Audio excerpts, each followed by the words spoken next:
Bébé Jessica témoin ya bolingo yo na lova yo basentiment ya bolingo yo na lova yo presentiment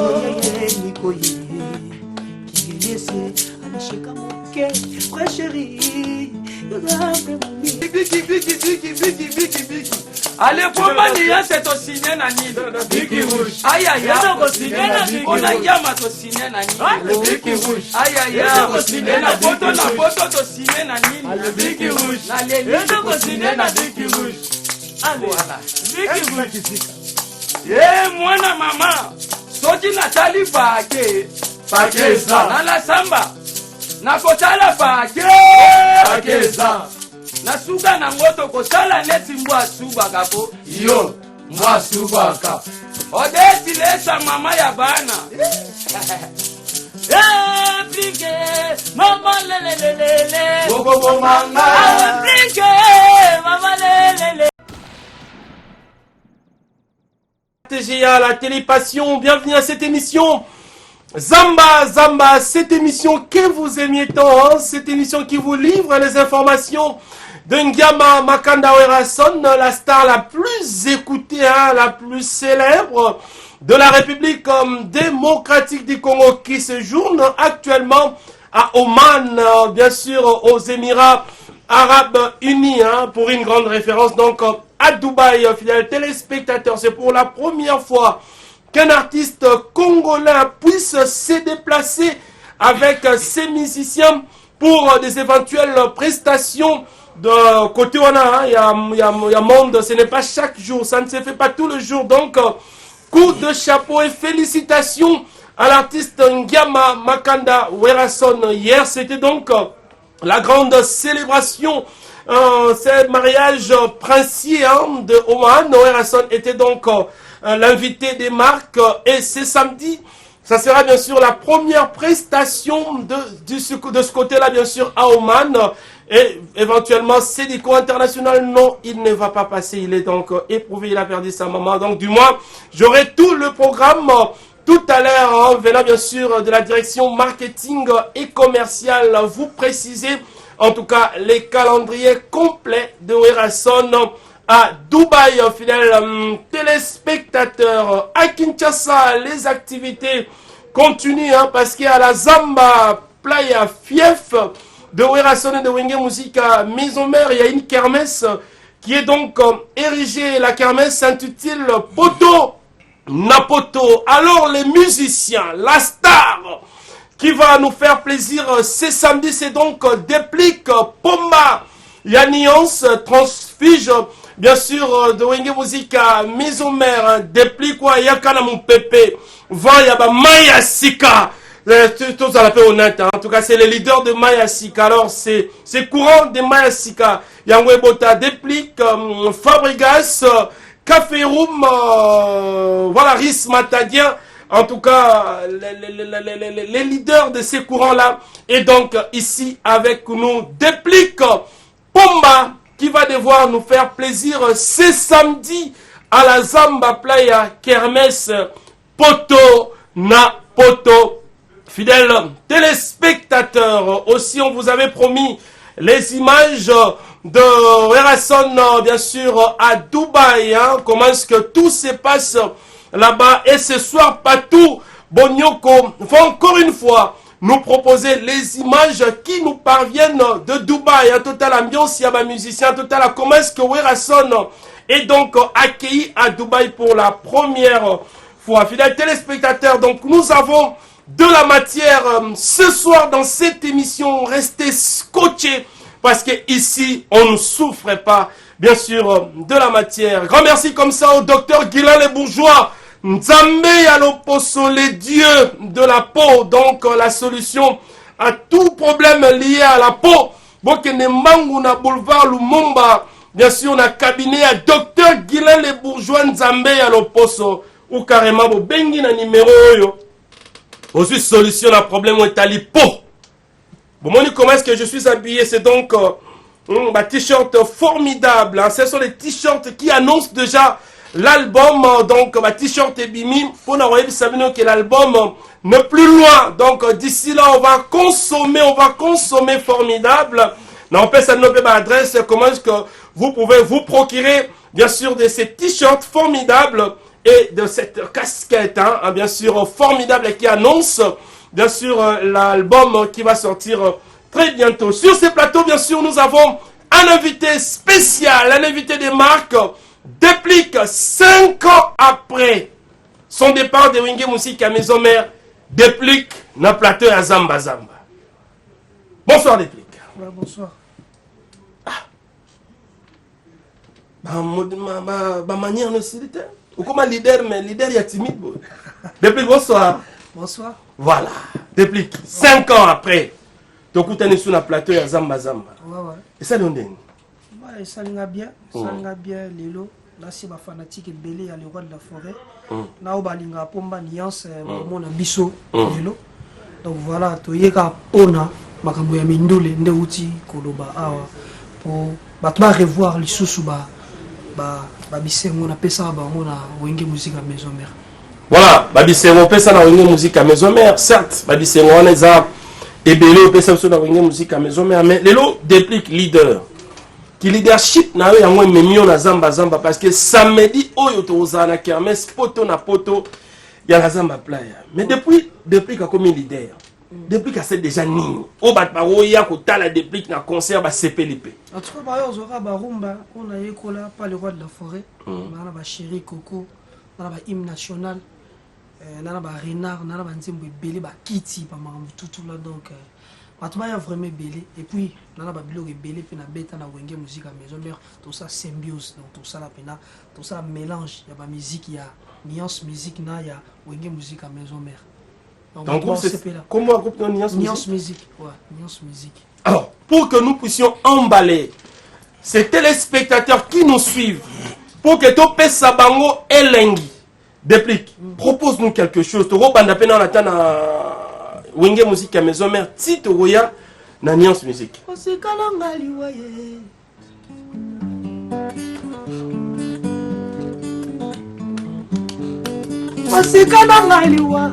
Kala koka chasa yo Nile boya nango salo kute zalaka na rezo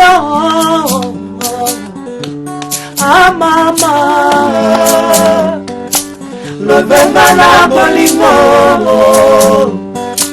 Zongisanga bebe Linganga Lingana Bebe Jessica témoin Ya bolingo yo na lovayo Basantiment Ya bolingo yo na lovayo après sentiment Nikoye Kigese Anishika moke Frère chéri Yo zape mami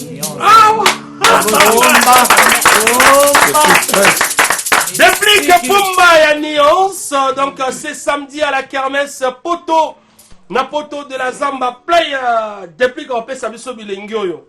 Dans la première partie, avant tout soit vétère, tout à l'heure, comment est-ce que le roi de la forêt est accueilli à Dubaï? Bah, qu'est-ce que c'est la bisosus? Guillaume Bossarana, Fabrigas, na suite et fin. Nous sommes là, Wenge Musique à Maison Mère. Fais ça, Bissango. Mon première partie, c'est à nos Maison Mère, tant que nous avons ce qu'on a Nuance Musique.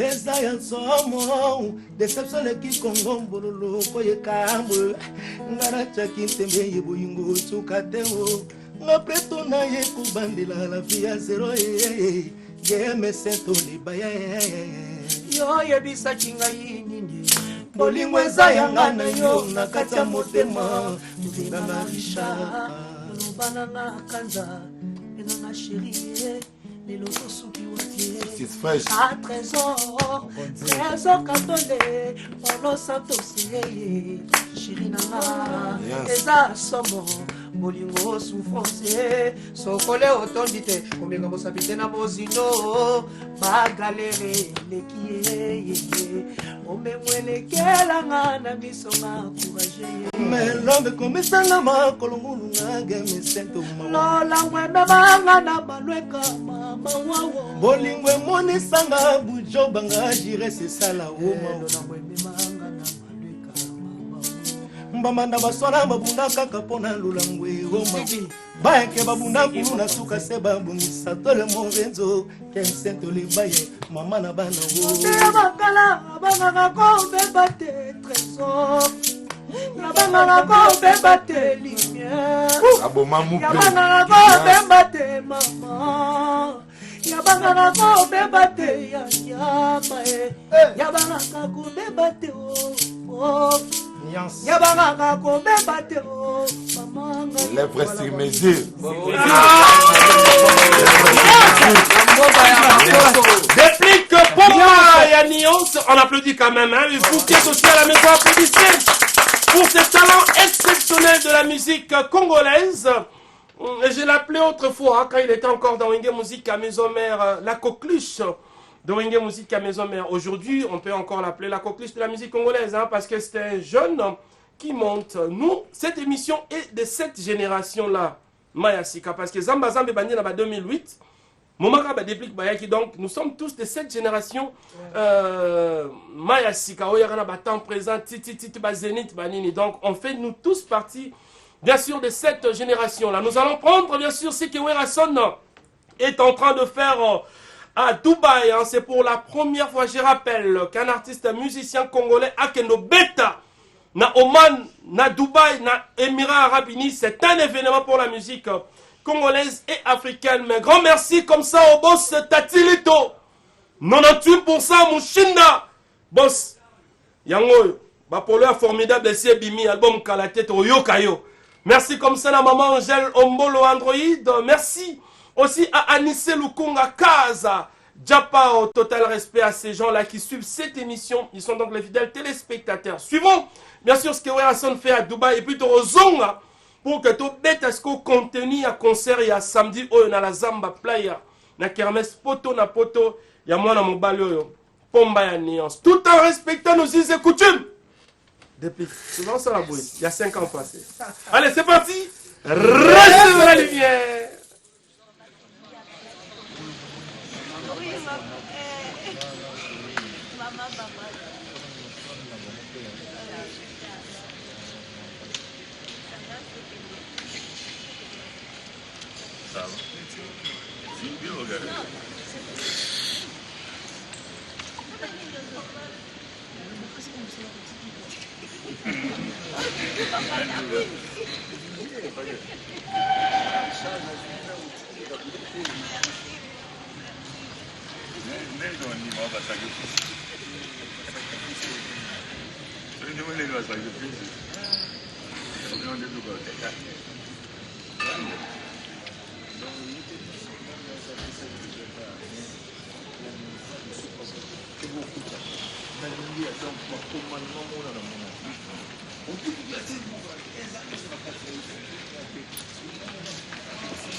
Le papier.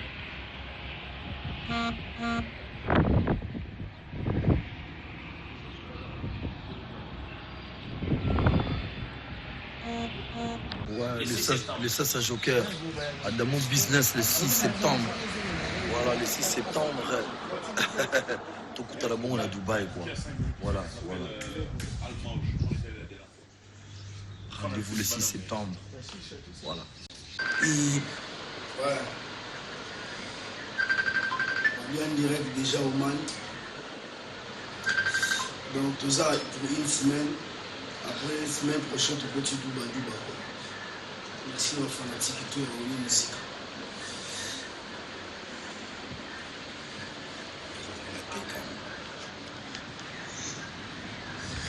Alors Man déjà donc on a vu. T'as Lambo Kang. toza likolo donc na ndenge kaka yele abitala omani obomona kuna na suka kuna kote babaka yesu nekulusu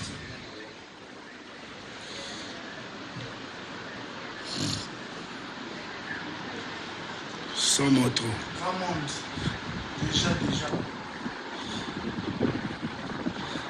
C'était mal. Le bioman.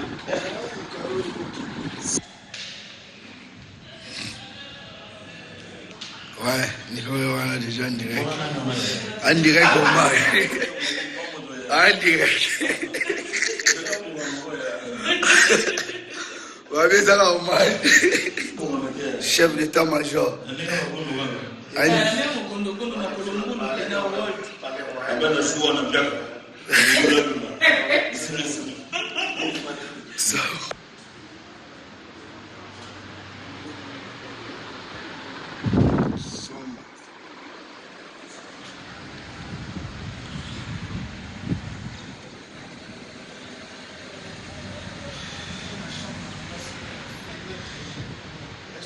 Au moins, on a tout à chambre.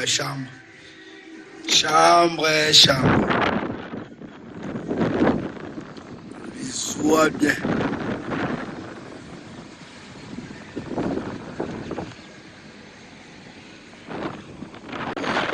Sans moto. En direct. Dans le mix, on a le maquis stratégique. Donc, Sala Libundi, Sala Loboko, Beta musique, donc moto au Sala.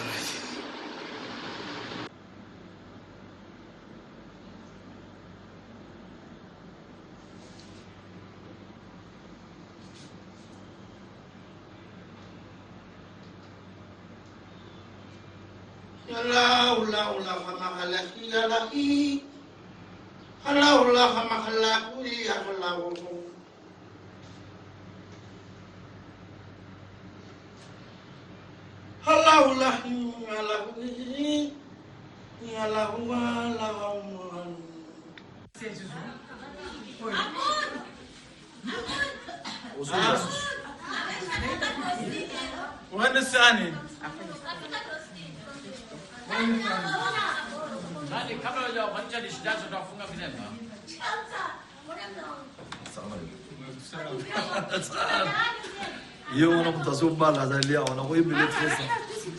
Voilà, relation dans sa côté de la famille, c'est-à-dire musulman. Inch'Allah.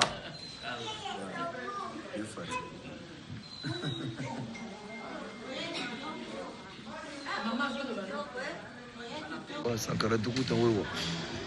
Voilà, 100% maison de Rébiga. Vous avez déjà, donc ceux qui m'ont dit dans l'aéroport, c'est le prochain de ce côté où j'en madé. Alors, je vais aux États-Unis avec le Canada. Alors, dans 10-15 minutes, vous avez un aéroport, on m'a dit de quitter là. Donc, c'est ça pour ce côté où tu es. C'est la madé. C'est la madé là, il y a après, tout est en sous-bas, mais si on peut pas dans le thème, on a pas de temps, voilà, donc je me rends à 100% tenu. Donc, à l'écoute, donc à la tête, tout le monde a déjà coupé une action sur ça, Katia, donc, sur le marqué, au moins, on a qui. Ah, il y a un moment, on a dit le mot comme vous avez dit, donc c'est ça, donc, voilà, et nous, on a le béton, tout, on a bien moi, et c'est voilà. Nous avons soit pour fatigue au Sénégal. Ouais. Alors, quand tu as le problème, on va sentir quand même que donc, ça va nier toujours donc, c'est ça quoi. Donc, oncle.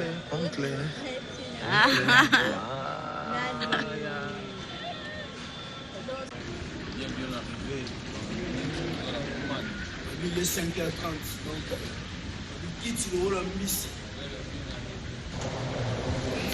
Il quitte le rôle en miss. D'accord, il y a qui c'est vraiment formidable. Voilà, on est bien arrivé ici, déjà on a quand ça. Voilà, chef Makaba, Sarah Solo donc. Dubaï il est en Makambo. World. Ah ouais. Donc World. Attention. Attention. Big boss Makambo. Big boss. Tu vois aujourd'hui ça va solo donc. Que la police à Dubaï. Bon mon hein et bandir à Dubaï n'est.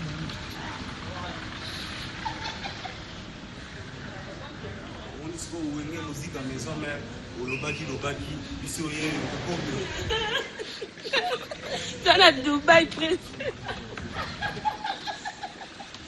Thank you yeah avec Dubaï c'est ma camoué exalté quand na wenge niveau basi ouais grand frère tellement chouchou na bike soliste ne pas pesa makambo donc na ko kata soso te pombele ko zo saloboko ngana semoule balola semoule dans na bisio donc zamba bo concevoir pena makambo yo ah toi pas na famille royale to za continue ngai professeur Ego Sente ngana penda na no yekola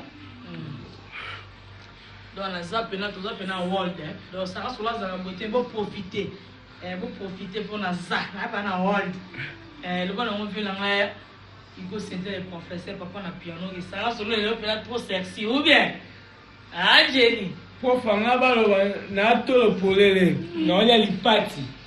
Toi lipati Lipati. Pofanga ko tete.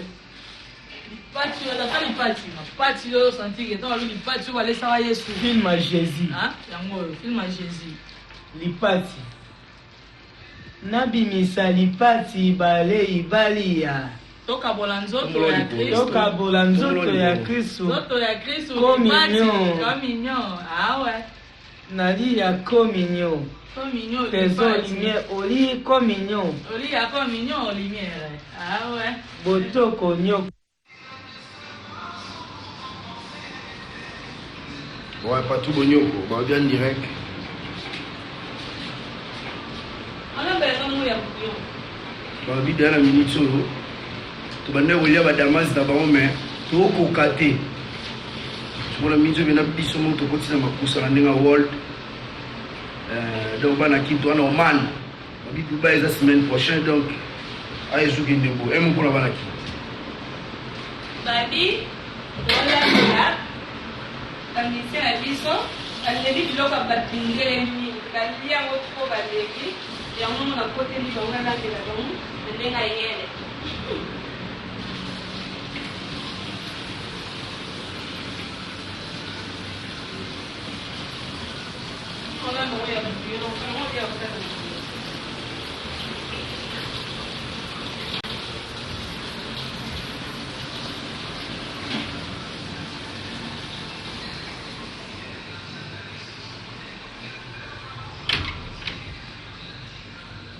Professeur Oza balobi awa famille Mbabi chouchou na olamba una yo awa chouchou na olamba ngana awa o olamba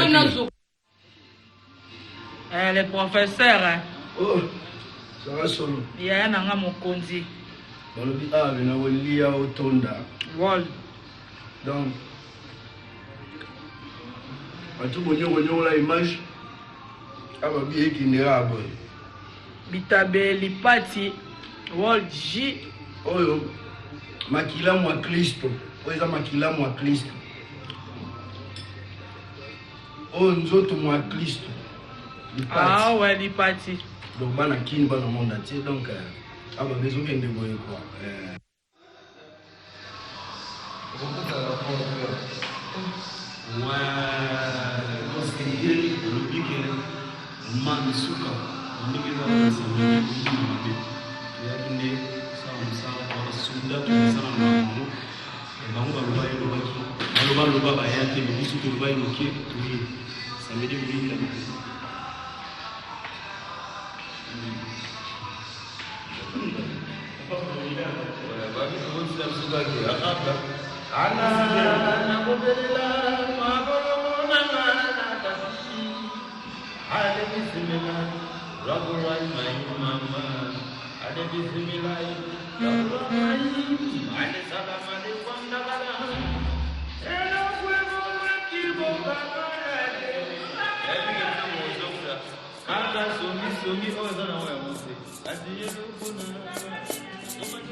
Voilà. Des retours sur ce plateau, hein, bien sûr, après ces images fortes, bien sûr, de musiciens de Werason à Dubaï. Ici, on vous informe en temps réel, bien sûr, parce que nous avons la première de l'information de Werason. Bien sûr, toutes ces images, nous recevons dans la TV Moussousou, mais ça doit d'abord commencer ici, dans cette émission Zamba Zamba. Merci à Yanono qui suit, hein, parce qu'il est en train de suivre cette émission. Yanono qui suit, merci beaucoup. Hein. Il aime aussi trop Déplique Pomba, Yaniance. Je rappelle que Déplique va se produire hein, ce samedi à la kermesse poto na poto de la Zamba Playa. Donc, yango bonito yambie na plateau papé sabiso jabilengi ya samedi oyo. Et puis, ba t-shirt ya formidable. Oza ko annoncer déjà l'album Ebimi. Donc, bato wana ngo besoin bo benga biso na numéro est affiché. Aussi kit complet donc t-shirt plus casquette et ça la paie bien. Oza ba t-shirt na casquette d'annonce. Tant album est robimande aux États-Unis pour accompagner l'album comme nous avons fait autrefois avec 7 jours de la semaine. Déplique Pombaniance. Wenge Musique à Maison Mère Werason à Dubaï. C'est quand même historique. Hein. Yosaï na Wenge depuis 2008-2014. Aujourd'hui, Wenge qui est un petit commentaire rapidement. Bon, Wenge Musique à Maison Mère déjà orchestre va voyage. Donc il y a aucun moisaté. Donc bonne chance place Bazali. Le concert il est très très bien donc Tony va trop quoi. Tony va trop. Voilà, maintenant, ça c'est très bien. On applaudit hein, pour les leaders. Maintenant, place, on va laisser en tout cas 10 minutes de Tigeli Déplique place avec Nuance Musique. Ba pesa biso bilengisko ya Nuance Musique. Biso ba toyeba kieka na Wenge. Biso ba toyoka ka Déplique à Wenge. Toyoka pe Nuance Musique parce que samedi za ya koinda. Déplique 10 minutes sans interruption. Bon c'est la biso ba pop pourri kaka. La Nuance Musique représenté biso émission puis l'attaché de presse est là. Il va aussi nous donner le programme. C'est parti. Bah to bani non na ya musamu apesa non mo lengi moko wana. Wa! Pomba ni ansa chumbinjoko. Na la samba. Samba. Yoga ntunga na foto. Kindoki. Allez, biki. Allez, pomba ni ansa to signer na nini. Biki rouge. Aïe. On a yama to signer na nini. Biki rouge. Aïe. To signer na foto to signer na nini. Biki rouge. Na leli to signer na biki rouge. Voilà. Biki rouge. Mwana mama. Soki na tali pake za. Na la samba. Na kotala pake za. Na suga na ngoto kosala neti mbwa suba kapo. Yo, mbwa suba kapo. Odeti lesa mama ya bana. Plike, mama lelelelele. Gogo mama. Plike, mama lelelelele. Gogo mama. Mukatuka munu na bwala.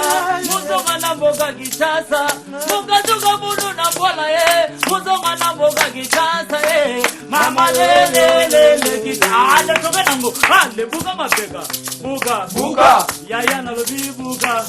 Mete digando buka. Yaya buka. Paolo bonga buga. Ale toke siko nuvote toke. Ale obada se. Obada se. Ale biki nini toko signé nango. Biki rouge. Na leli toko signé na biki rouge. To signé na nini. Biki rouge. Aïe. Toko signé na Dioma na Dubaï to signé na nini. Ale biki rouge. Na leli. Ale toko Zamba toko signé na nini. Biki rouge. Nous choqué. On va danser, allez on va danser, allez on va encore qui s'affica. Ah non, on applaudit.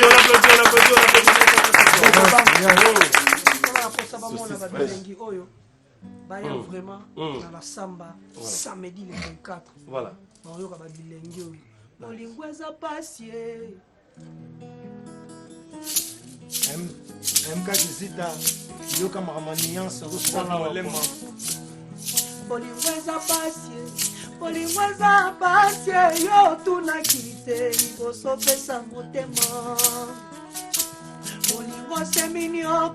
Bolingo seminioko dure moko ya feti nyonso etikali se matanga kulela makolo miso moto nyonso babati angono wasilika mwa bolingo pasi epolise motema ye na kamwe erikitoko akomi sample ya basusi mama watu watongo ye mama mapasi tu amidi kulela na kulela ematanga ye soki otiki na kulela ematanga ye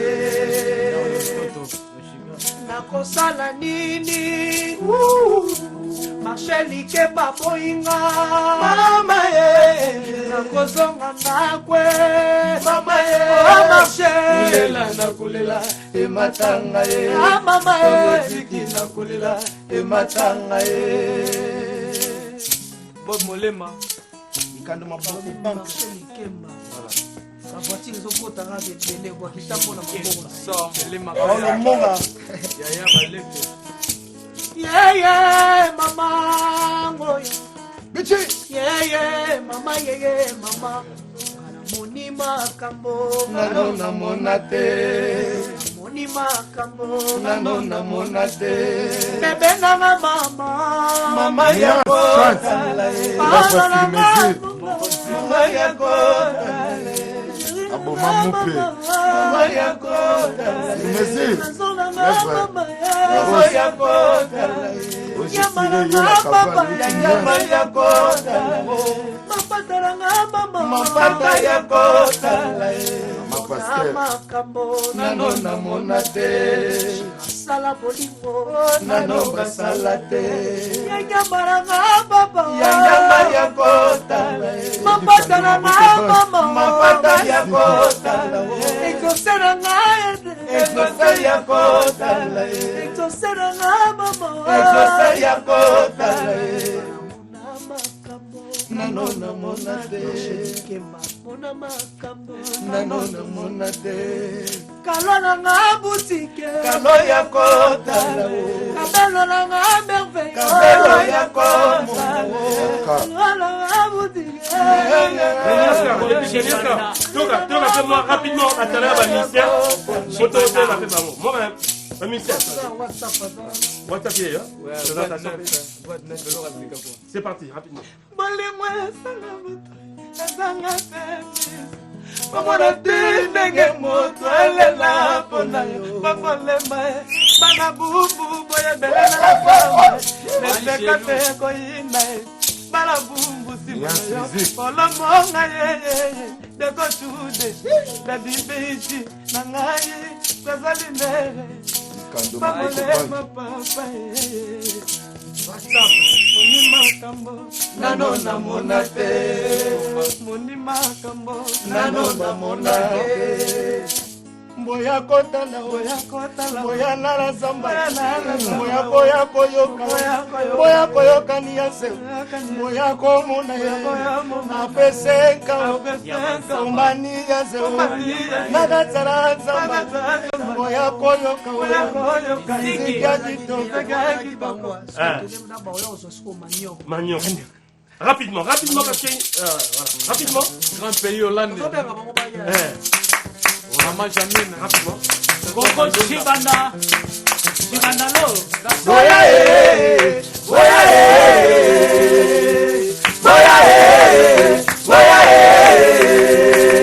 Yo ale peta kota kandi manyoko ale peta kota kandi manyoko abatwanganya tata na polo ya polo manyoko abatwanganya tata na polo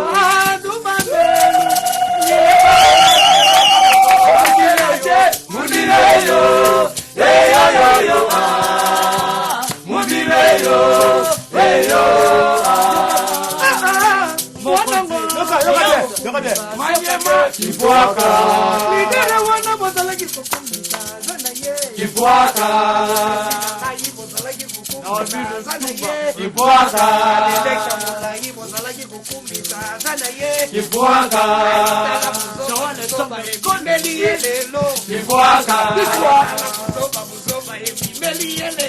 Kibwaka Kibwaka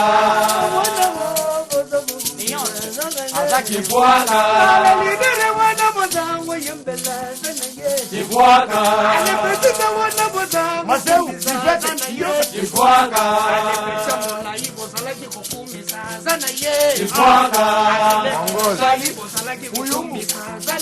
Kibwaka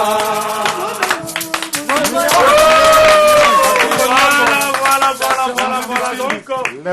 Donc, depuis que Pomba y a Nuance, on va se retrouver ce samedi 24 na kermesse poto na poto de la Zamba Playa Yango. Tina Oto Yambi déplique na pokwa ya lelo. Patou Bonyoko, avant que nous concluions, en tout cas, Fénélan Timba, papa na Fénéline, avait donc fait un grand honneur à sa fille parce que, Balobi, les résultats que tout parent a Ezabongo ko réussir na école, ton université, donc un grand mécène de Wenge Musique à Maison Mère, ami à Werason, Fénélan Timba, a honoré sa fille par, en tout cas, une très grande fête organisée à l'honneur de Fénéline qui avait réussi aux examens d'État. Donc, Werason était l'invité des marques. Nous tous, nous étions bien sûr sur place là-bas pour que nous puissions honorer Fénéline.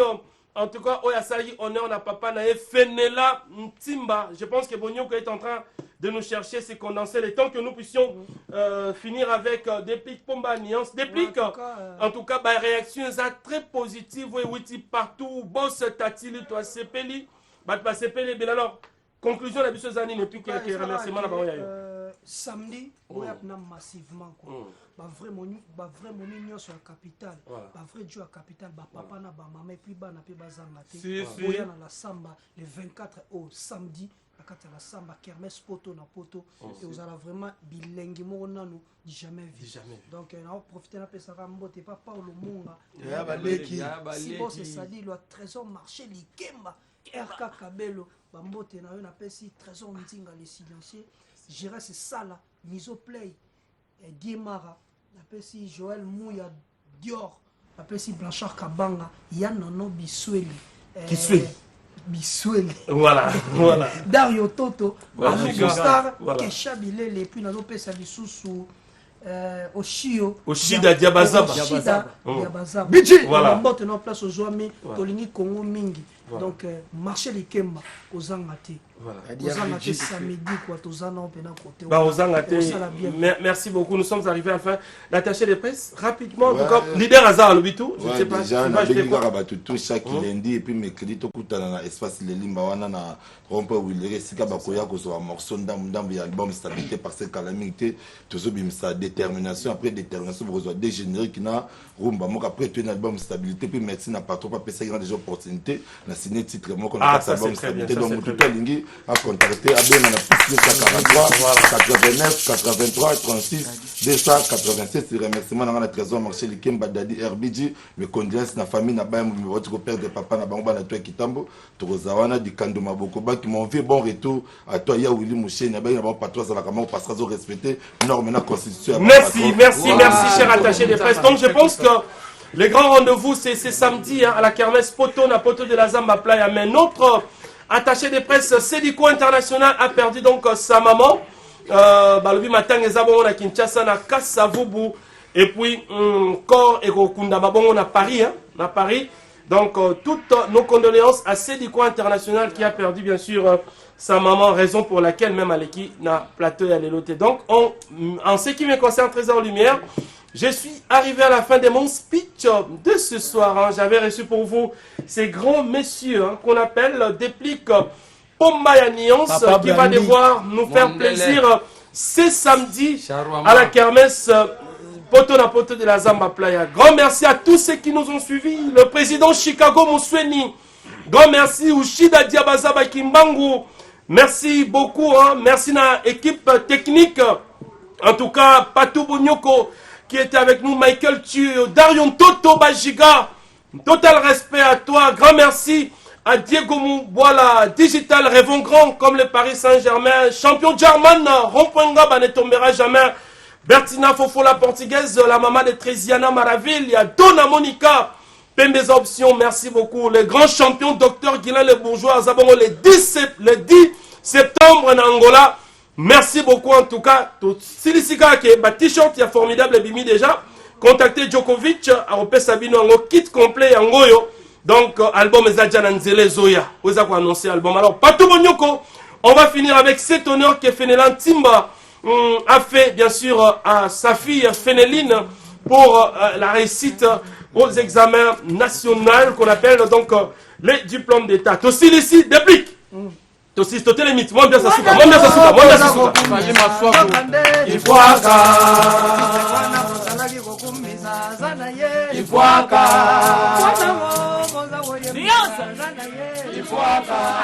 cette soirée, nous allons appeler le papa. C'est lui le géniteur de cette fille. Pour présenter les autres diplômés de la famille. Vous le voulez? Vous voulez voir aussi les autres diplômés de la famille? Voilà. Alors, papa, venez-là. Venez. Aujourd'hui, nous sommes en train bien sûr de célébrer Fénéline, qui nous a tous fait honneur. Mais du monde de la famille, nous comptons aussi beaucoup d'intellectuels et d'autres diplômés que papa Fénéla va devoir nous présenter ce soir. Papa Fénéla, félicitations et vous avez le micro. Bonsoir à tous. Ok, merci d'être venus. Alors, moi, je suis très ravi de vous. Bon, je vais vous présenter, à part Batatuka Fénélati et Fénéline, il y a aussi mes 3 enfants qui sont encore là, et qui sont aussi des diplômés. Donc, je vais vous présenter. Il s'agit de Mabi Gis Parker. Mabi Gis Parker. Gino Yorosiam. Gino Yorosiam.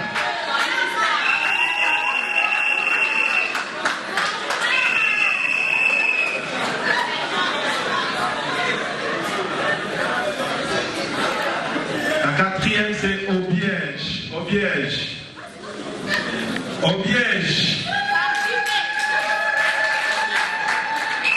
Ok. Ce sont les enfants qui m'ont fait plaisir.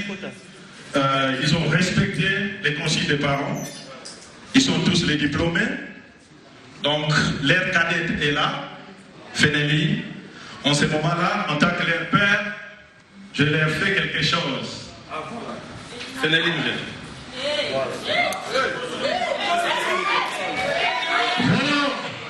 voilà ce que papa Fénéla Timba va devoir.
Et pour maman, au nom de tous les enfants, bien sûr, un petit mot. On regarde les invités qui sont venus pour ça.